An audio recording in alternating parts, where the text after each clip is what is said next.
وہی نوجوان بیڈ پہ دراز تھا، چہرہ اسی شال سے چھپائے ہوئے۔ اسے دیکھ کے میں چلانے لگی۔ میری چیخوں کی آواز سن کے فرقان بھاگا دوڑا اندر آیا۔ دیکھا تو میں بہت زیادہ خوفزدہ تھی، کانپ رہی تھی۔ وہ کہنے لگا، کیا ہوا ہے تمہیں مومنہ؟ میں نے کہا بیڈ پہ وہ لیٹا ہے۔ فرقان نے ایک نظر بیڈ پہ دیکھا، پھر مجھے حیرت سے دیکھنے لگا۔ کہنے لگا، کون لیٹا ہے بیڈ پہ؟ بیڈ پہ تو کوئی بھی نہیں لیٹا ہوا، خالی ہے۔ میں نے کہا تمہیں نظر نہیں آ رہا، مگر وہ مجھے نظر آ رہا ہے۔ مجھے اس سے ڈر لگتا ہے، پلیز اسے باہر نکال دو۔ وہ کہنے لگا، تمہارا دماغ ٹھیک نہیں ہے، بیڈ پہ کوئی نہیں ہے، ہوش میں آؤ۔ فرقان نے مجھے دونوں بازوؤں سے پکڑ کے بری طرح سے جھنجھوڑ کے رکھ دیا۔ پھر کہنے لگا، جاؤ کپڑے چینج کرو، تم نے تو میرا سارا موڈ ہی خراب کر کے رکھ دیا۔ اس نے الماری میں سے مجھے سادہ لباس نکال کے دیا۔ میں نے کپڑے تبدیل کیے، پھر جب واش روم سے باہر آئی تو میں بیڈ پہ آ کے لیٹ گئی۔ فرقان میرے برابر میں لیٹ گیا۔ میں فرقان کا ہاتھ پکڑ کر آنکھیں بند کر کے سونے کی کوشش کرنے لگی۔ مجھے بہت زیادہ خوف محسوس ہو رہا تھا۔ ابھی میری آنکھ لگے کچھ ہی دیر گزری تھی جب مجھے لگا جیسے جھٹکے سے کسی نے میرا ہاتھ فرقان کے ہاتھ سے پیچھے کیا ہو، لیکن اس وقت میں گہری نیند میں تھی۔ تبھی وہ ہیزل گرین آنکھیں میری آنکھوں کے سامنے آئیں، جن میں ہلکی ہلکی سرخی تھی، اور پھر مجھے لگا میرے وجود پر منو بوجھ آ گیا ہو۔ آہستہ آہستہ مجھے لگا جیسے میرا پورا جسم جکڑا جا چکا ہے۔ مجھے اپنے ہاتھوں پر کسی کے ہاتھوں کا لمس محسوس ہونے لگا، اور اپنے وجود پر بھی۔ میں ہل بھی نہیں پا رہی تھی۔ کچھ دیر بعد جگہ جگہ سے میرا لباس پھٹ رہا تھا، اور ایسے لگ رہا تھا جیسے کوئی خنجر سا تھا جو میرے وجود میں گردش کر رہا ہے، یا کسی کے تیز دھار ناخن میرے پیارے سے بدن کو نوچ رہے ہیں۔ میں چلانا چاہتی تھی لیکن چلا نہیں پا رہی تھی۔ میرے بال کھل چکے تھے۔ کسی کی سانسوں کی آواز میں اپنے کانوں میں سن رہی تھی۔ جو کچھ اثرات میرے ساتھ ہو رہے تھے شاید اسے بیان کرنے کے لیے لفظ کم تھے، لیکن صبح جب میں اٹھی تو بالکل بے جان تھی۔ مجھے لگتا تھا جیسے میرے وجود کی ساری طاقت ختم ہو چکی ہو۔ صبح جب مجھے ہوش آیا تو فرقان مجھے دیکھ کے بے حد پریشان ہوا، کیونکہ میرے بال بری طرح سے الجھے ہوئے تھے۔ میرے چہرے پر، میرے وجود پر ناخنوں کی کھرونچیں سی تھیں۔ ایک ہی رات میں میری رنگت پیلی پڑ چکی تھی، کیونکہ میں ایک جن زادے کی ہوس کا نشانہ بنی تھی۔ فرقان مجھے جگا رہا تھا، لیکن مجھ میں اتنی سکت نہیں تھی کہ آنکھیں بھی کھول سکوں۔ بس ایک آنسو تھے جو میری آنکھوں سے بہہ رہے تھے۔ وہ میرے آنسو صاف کرنے لگا۔ میں نے بمشکل آنکھیں کھولی۔ میری حالت دیکھ کے فرقان بدحواس ہوا تھا۔ وہ بہت برے طریقے سے گھبرایا ہوا تھا۔ اس نے سہارا دے کے مجھے بٹھایا، لیکن جیسے ہی لحاف میرے اوپر سے اترا میرے کپڑے جگہ جگہ سے پھٹے ہوئے تھے۔ یہ دیکھ کے فرقان کے ہوش اڑ گئے۔ وہ کہنے لگا، یہ سب کیا ہے؟ شاید وہ بھی سمجھ نہیں پا رہا تھا۔ میں نے کہا، فرقان وہ آیا تھا۔ میں اس وقت بھی غائب دماغی سے بول رہی تھی۔ فرقان کہنے لگا، کون آیا تھا؟ میں نے کہا، وہی جو رات کو یہاں بیڈ پہ لیٹا ہوا تھا۔ یہ کہہ کے میں بری طرح سے پھوٹ پھوٹ کے رونے لگی۔ میں نے کہا، اس نے میرے ساتھ اچھا نہیں کیا، اس نے میرے ساتھ گناہ کیا ہے۔ مجھے اپنے آپ سے گھن محسوس ہو رہی ہے، نفرت محسوس ہو رہی ہے۔ یہ سن کے فرقان کا رنگ اڑا تھا۔ اس نے میرے دونوں ہاتھ پکڑے، پھر مجھے اپنے ساتھ لگا لیا۔ کہنے لگا، تم پریشان نہ ہو، میں کچھ کرتا ہوں۔ شاید یہ گھر ہمارے لیے ٹھیک نہیں ہے۔ میں روئے جا رہی تھی۔ میں نے کہا، فرقان مجھے اس شخص سے بچا لو، وہ اچھا نہیں ہے۔ جیسے ہی فرقان نے مجھے اپنے ساتھ لگایا تو کہنے لگا، تمہیں تو بہت تیز بخار ہے۔ میں یہ نہیں جانتی کہ کیسے، لیکن میرے کپڑے اتار کر فرقان نے ہی تبدیل کروائے تھے، کیونکہ مجھ میں اتنی ہمت نہیں تھی کہ اپنا کام بھی خود سے کر سکتی۔ فرقان مجھے ڈاکٹر کے پاس لے کر گیا۔ ڈاکٹر نے جب مجھے دیکھا تو فرقان کو عجیب نظروں سے دیکھنے لگی۔ کہنے لگی، آپ کو شرم نہیں آتی؟ اپنی بیوی کے ساتھ ایسی درندگی کون کرتا ہے؟ اس کے پورے وجود پر ناخنوں کی گہری کھرونچیں ہیں۔ فرقان کہنے لگا، یہ میں نے نہیں کیا۔ وہ یہ بھی نہیں بتا پا رہا تھا کہ یہ کس نے کیا ہے۔ بہرحال لیڈی ڈاکٹر اسی کو برا بھلا سمجھنے لگی۔ پھر اس نے مجھے میڈیسن دی، واپس بھیج دیا۔ فرقان نے مجھے دوا کھلائی، میں سو چکی تھی۔ شام کو میری آنکھ کھلی۔ فرقان میرے پاس ہی بیٹھا ہوا تھا، میرا سر سہلا رہا تھا۔ وہ مجھے ہی دیکھ رہا تھا۔ مجھے جاگتا دیکھ کے کہنے لگا کہ میں نے مسجد کے امام صاحب سے بات کی ہے، وہ رات کو آئیں گے، تم پریشان مت ہو، شاید اس گھر میں کسی چیز کا سایہ ہے جس نے تمہیں نقصان پہنچایا ہے، لیکن بے فکر رہو، سب ٹھیک ہو جائے گا۔ رات کو عشاء کے بعد دروازے پہ دستک ہوئی۔ جیسے ہی فرقان نے دروازہ کھولا وہ بزرگ اندر آئے۔ انہوں نے ہاتھ میں تسبیح پکڑ رکھی تھی اور منہ میں ورد کر رہے تھے۔ ورد کرتے ہوئے وہ پورے گھر کا جائزہ لینے لگے۔ اس کے بعد میرے کمرے میں آ گئے۔ میں نے سر پہ دوپٹہ لے رکھا تھا، میری رنگت ابھی بھی پیلی تھی۔ جیسے ہی وہ میرے پاس آئے میرے دل کی دھڑکنیں تیز ہونے لگی، میرا سانس بری طرح سے پھولنے لگا۔ وہ میرے سامنے والی کرسی پہ بیٹھ گئے، پھر تسبیح کرنے لگے، لیکن جیسے جیسے وہ تسبیح کر رہے تھے مجھے لگا کہ جیسے آگ کے شعلے ہیں جو میرے بدن سے بار بار لگائے جا رہے ہیں۔ پھر وہ فرقان سے کہنے لگے پانی لے کے آؤ۔ فرقان فوراً سے پانی لے کر آیا۔ انہوں نے پانی پہ پھونک ماری اور پانی اپنے ہاتھ میں لے کے مجھ پہ زور سے چھینٹے مارے۔ میں چلا اٹھی، مجھے ایسے لگا جیسے انہوں نے مجھ پہ آگ پھینکی ہے، لیکن اگلے ہی لمحے اس بزرگ کے ہاتھ سے تسبیح گر چکی تھی اور اس پہ لرزہ طاری ہونے لگا۔ دونوں ہاتھوں سے وہ اپنا گلا پکڑنے لگا۔ اس کی آنکھیں سرخ ہو رہی تھیں، یوں لگ رہا تھا جیسے کوئی اس کا گلا دبا رہا ہو۔ پھر دیکھتے ہی دیکھتے وہ بزرگ کرسی سے خود بخود اونچا ہونے لگے اور ہوا میں معلق ہو چکے تھے۔ اسے دیکھ کر میری اور فرقان کی رنگت اڑی تھی۔ وہ چلا رہے تھے، ٹانگیں مار رہے تھے، کہہ رہے تھے تم مجھے چھوڑ دو۔ پھر ایک زوردار جھٹکے سے وہ اڑتے ہوئے دیوار پہ جا کے لگے اور زمین پہ گر گئے۔ وہ امام صاحب فوراً سے زمین سے اٹھے اور باہر کی جانب بھاگنے لگے۔ فرقان ان کے پیچھے گیا، میں بھی اٹھ کے پیچھے آ گئی۔ وہ کہنے لگا یہ بہت خطرناک ہے، میں اس کا مقابلہ نہیں کر سکتا، تم کسی بڑے بزرگ سے رابطہ کرو، یہ مجھے مار ڈالے گا اور یہ تمہاری بیوی کو بھی نہیں چھوڑے گا، یہ اس کا عاشق بن چکا ہے۔ یہ کہہ کے وہ بدحواسی میں گھر سے باہر جا چکے تھے۔ فرقان کہتا رہ گیا کہ رکیں تو صحیح، بات تو سنیں، لیکن وہ جا چکے تھے۔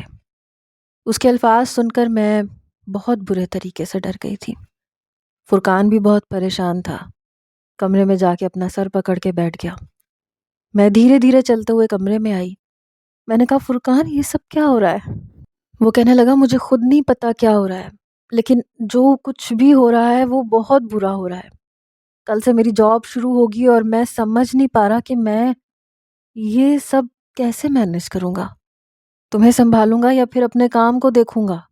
وہ کہنے لگا دیکھو میرے ساتھ جھوٹ نہ بولنا، کوئی بھی جن ایک رات میں تو تمہارا عاشق نہیں ہو سکتا نا، ہو سکتا ہے شادی سے پہلے تمہارے ساتھ کبھی کچھ ایسا ہوتا ہو جیسا رات کو ہوا ہے، دیکھو جو سچ ہے مجھے بتا دو۔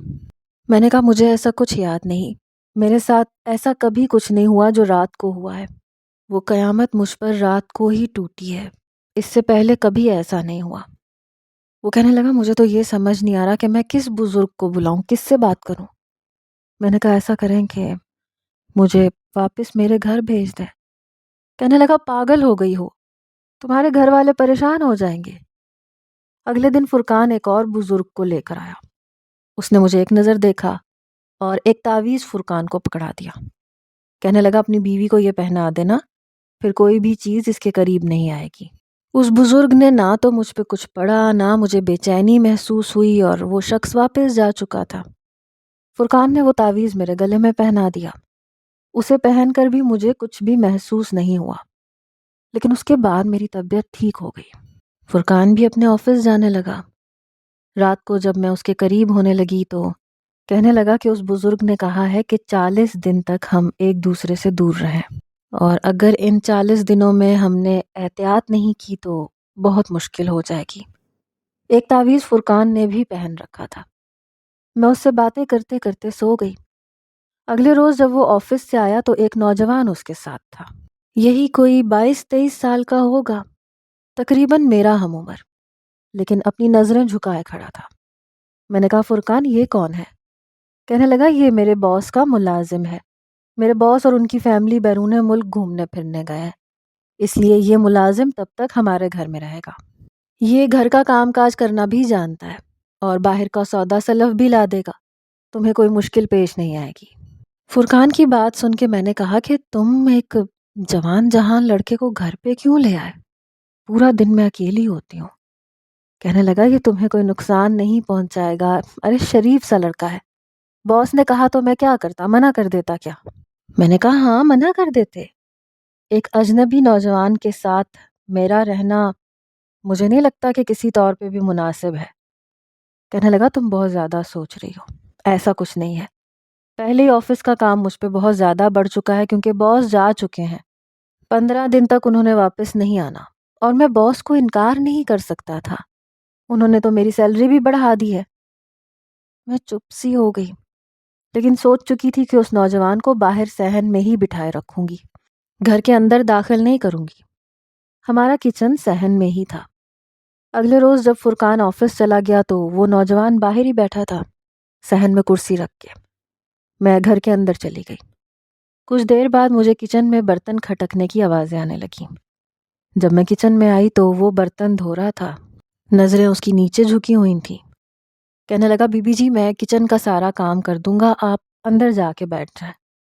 میں یہ سن کے اپنے کمرے میں آ گئی، پھر میں اپنے کمرے کی صفائی کرنے لگی، لیکن 10-15 منٹ میں اس نے لاؤنج کے دروازے پہ دستک دی۔ میں نے کہا کیا بات ہے؟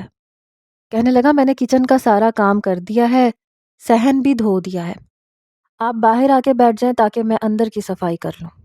میں حیران کہ اتنی سی دیر میں وہ کیسے گھر کا کام کر سکتا ہے۔ جب میں باہر آئی تو واقعی کچن دھلا ہوا تھا، کچن بالکل صاف تھا، یہاں تک کہ آٹا بھی اس نے گوندا ہوا تھا۔ رات کا سالن ابھی موجود تھا اور کھانا میں شام کو ہی بناتی تھی۔ میں کچن سے باہر آ کے اسے دیکھنے لگی، وہ گھر کے اندر جا چکا تھا، پورا کچن شیشے کی طرح چمک رہا تھا، اور گھر بھی اس نے چمکا کے رکھ دیا۔ وہ کھانے پینے کا سامان بھی مجھے باہر سے لا کے دے دیتا تھا، خاموشی سے وہ میرے سارے کام کر دیتا تھا۔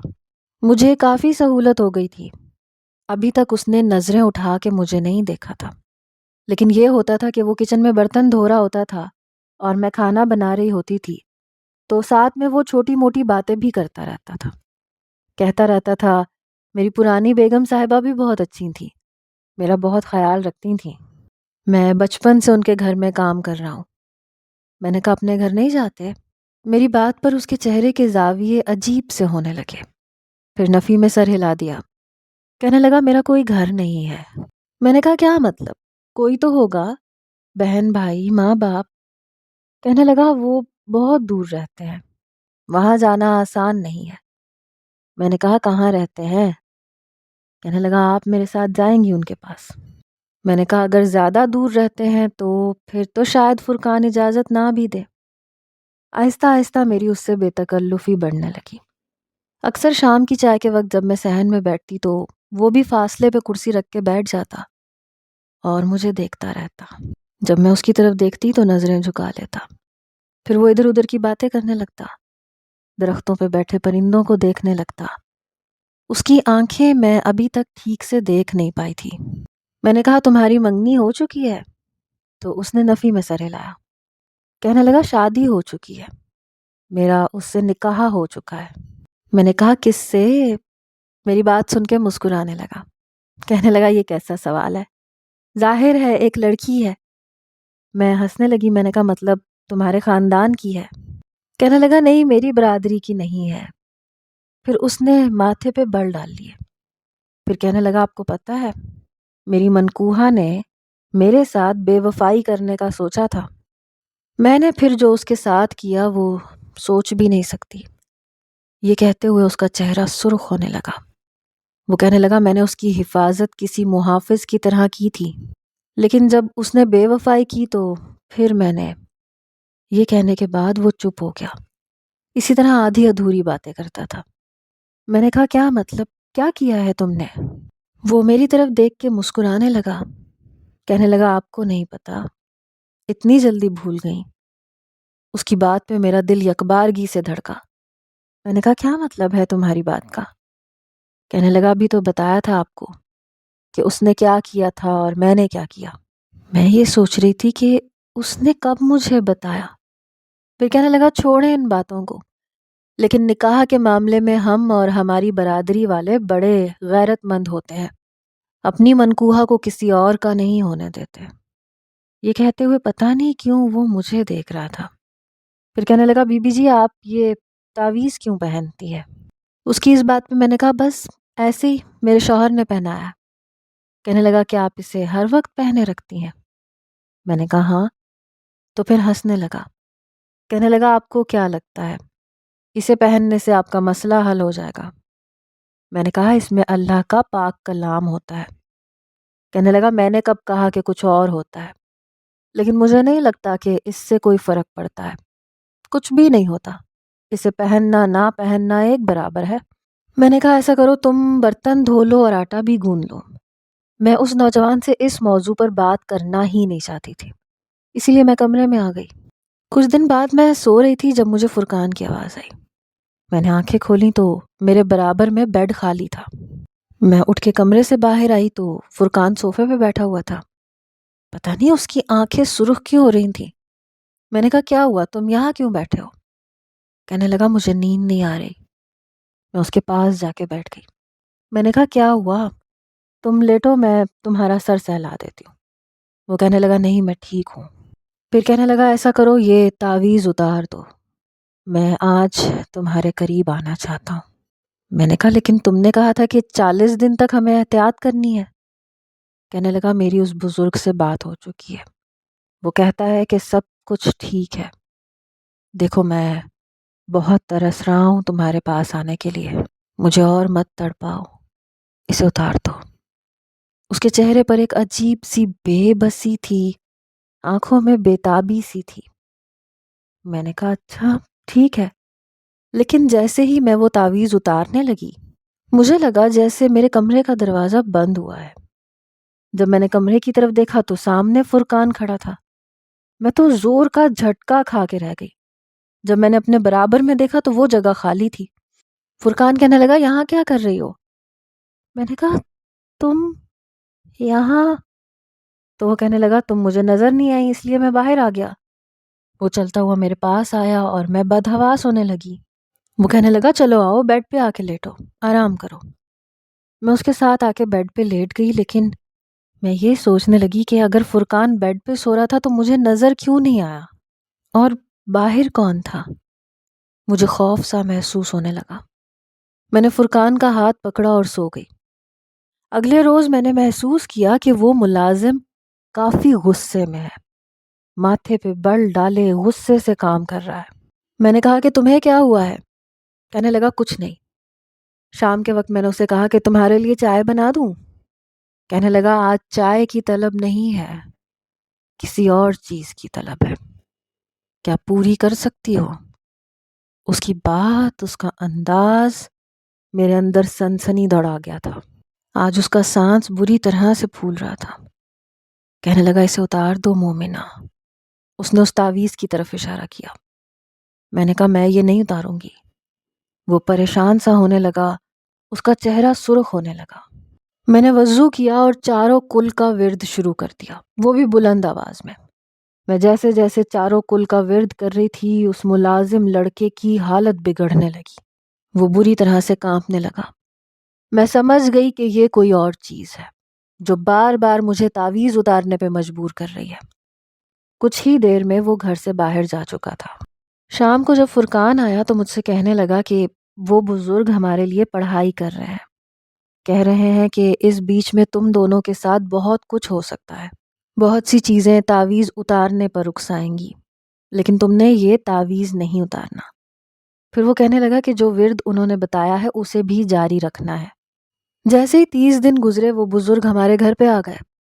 کہنے لگے کہ آج رات مجھے یہیں پر پڑھائی کرنی ہے، اور وہ جو کوئی بھی ہے وہ اس وقت کافی کمزور پڑ چکا ہے، اس لیے وہ میرے سامنے آ جائے گا۔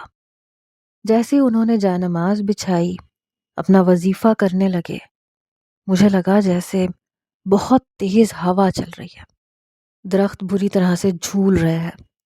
فرقان بھی یہ سب کچھ دیکھ کے پریشان تھا۔ پھر اچانک سے مجھے وہی ہیزل گرین آنکھیں درخت کے بیچوں بیچ نظر آنے لگیں، اور پھر وہ آنکھیں قریب ہوتی ہوتی اس بزرگ کے سامنے آ کے رک گئیں۔ یہ دیکھ کر میری اور فرقان کی جان نکلی تھی۔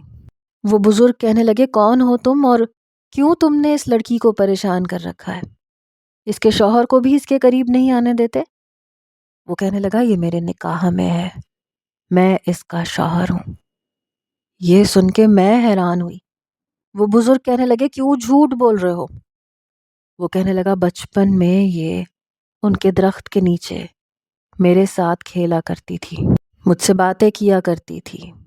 اسی وقت میں نے اس سے نکاح کیا تھا، اپنے ہاتھ سے انگوٹھی اتار کے اسے پہنائی تھی، جو ابھی بھی اس کے ہاتھ میں موجود ہے۔ تبھی میرا اس سے نکاح ہو گیا تھا۔ پھر یہ میرے ساتھ بے وفائی کیسے کر سکتی ہے؟ یہ دوسرا نکاح کیسے کر سکتی ہے؟ وہ بزرگ میری طرف دیکھنے لگے۔ میرے ہاتھ میں واقعی ایک انگوٹھی موجود تھی۔ مجھے یاد آنے لگا کہ میں اپنے گھر کے پیچھے بنے باغ میں کھیلنے جاتی تھی اور دوپہر کے وقت جاتی تھی۔ اس وقت میری عمر 6-7 سال تھی۔ میرے بال اس وقت بھی سنہری تھے اور بہت لمبے تھے۔ اکثر ہی میں بالوں کو کھولے رکھتی تھی اور درخت کے نیچے اپنی دوستوں کے ساتھ کھیلتی تھی۔ لیکن ایک بار میں نے وہاں پہ ایک چھوٹے سے لڑکے کو دیکھا جو میرا ہی ہم عمر تھا، اور اس کی آنکھیں ایسی ہی تھیں، ہیزل گرین کلر کی۔ میری اس سے دوستی ہو گئی۔ اب میں اسی کے ساتھ کھیلا کرتی تھی۔ ایک بار اس نے مجھے انگوٹھی دی، کہنے لگا، یہ پہن لو، پھر تم ہمیشہ میری رہو گی۔ مجھے اتنی سمجھ نہیں تھی، میں نے وہ انگوٹھی پہن لی، لیکن میں نہیں جانتی تھی کہ یہ سب میرے لیے مصیبت بن جائے گا۔ وہ کہنے لگے کہ تم ایک جن زادے ہو، تمہاری شادی کبھی بھی کسی انسان سے نہیں ہو سکتی۔ وہ کہنے لگا، میرا نکاح ہوا ہے، ہمارے ہاں نکاح انگوٹھی پہنانے سے ہو جاتا ہے۔ اس بزرگ نے میری طرف دیکھا، کہنے لگے، یہ انگوٹھی اتار دو۔ جیسے میں نے وہ انگوٹھی اتارنے لگی تو مجھے چیخنے چلانے کی آوازیں آنے لگی۔ وہ کہنے لگا، تم میرے ساتھ بے وفائی نہیں کر سکتی۔ اس بزرگ نے مجھے غصے سے دیکھا، کہنے لگے، انگوٹھی اتارو۔ میں نے وہ انگوٹھی اتار کے اس بزرگ کو پکڑا دی۔ انہوں نے وہ انگوٹھی سامنے رکھ دی، کہنے لگے، یہ اٹھا لو، اور یہ بات یاد رکھو کہ انسان کے لیے انسان بنائے گئے ہیں اور جنات کے لیے جنات۔ تم ایک کم عمر نا سمجھ بچی کو نکاح کی انگوٹھی پہنا کے اس کے ساتھ گناہ نہیں کر سکتے۔ اللہ نے ہر مخلوق کی ایک حد بندی رکھی ہے، تم بھی اسی حد میں رہو تو بہتر ہے۔ اس کا نکاح فرقان سے ہوا ہے اور یہ لڑکی اس کی بیوی ہے، تم یہاں سے جا سکتے ہو۔ وہ کہنے لگا، اگر پرانے قبرستان میں جا کر یہ لڑکی 12 دن تک مٹھائی کا ڈبہ رکھے تو میں چلا جاؤں گا۔ اس بزرگ نے یہ بات مان لی۔ 12 دن تک میں اپنے شوہر کے ساتھ قبرستان جاتی تھی اور خوف سے میری جان نکلتی تھی، اور ایک قبر کے پاس مٹھائی کا ڈبہ رکھ کے واپس پلٹ جاتی۔ 12 دن کے بعد مجھے ایسے لگا جیسے ایک بوجھ میرے سر سے اتر چکا ہے۔ وہ بزرگ کہنے لگے کہ قصور تمہاری والدہ کا بھی ہے۔ کم عمر میں بچیوں کو یوں باغ میں دوپہر کے ٹائم کھیلنے کے لیے بھیجنا نقصان دہ ہوتا ہے، کیونکہ ایسی مخلوق کا بسیرا درختوں پہ ہوتا ہے۔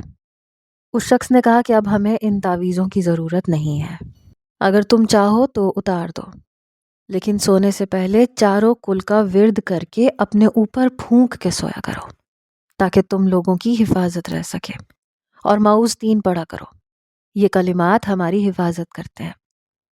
اس واقعے کو کافی عرصہ گزر چکا ہے، لیکن ابھی بھی جب کبھی وہ مجھے یاد آتا ہے تو میرا پورا وجود کپ کپ آنے لگتا ہے۔ کبھی کبھی یہ ہماری چھوٹی سی بھول چوک ہمیں بہت نقصان پہنچاتی ہے۔